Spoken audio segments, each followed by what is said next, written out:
పప్పుచారు కావాల్సిన పదార్థాలు: 1 కప్పు కందిపప్పుకి 2 కప్పుల నీళ్లు, 1 గంట నానబెట్టి 3 విజిల్ రానివ్వాలి.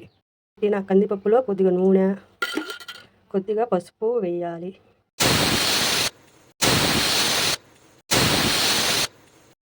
రెండు గంటల ఆయిల్ కాగిన తర్వాత ఎండుమిర్చి, తాలింపు గింజలు, కరివేపాకు, కొంచెం ఇంగువ, దోసకాయ ముక్కలు, ఉల్లిపాయ ముక్కలు, పచ్చిమిర్చి ముక్కలు, బెండకాయ ముక్కలు, టమాటా ముక్కలు తాలింపులు వేసి కొంచెం ఆరనివ్వాలి. తాలింపులో ముక్కలు మెత్తబడిన తర్వాత చింతపండు నీళ్ళు పోయాలి. పోసిన తర్వాత సరిపడా ఉప్పు, 1 స్పూన్ కారం, 1/2 టీ స్పూన్ పసుపు, అల్లం వెల్లుల్లి పేస్టు వేసి బాగా మరగనివ్వాలి. ముక్కలు బాగా మెత్తంగా ఉడికిపోయిన తర్వాత బాగా మెదిపిన పప్పు వేసి కలయదిప్పాలి.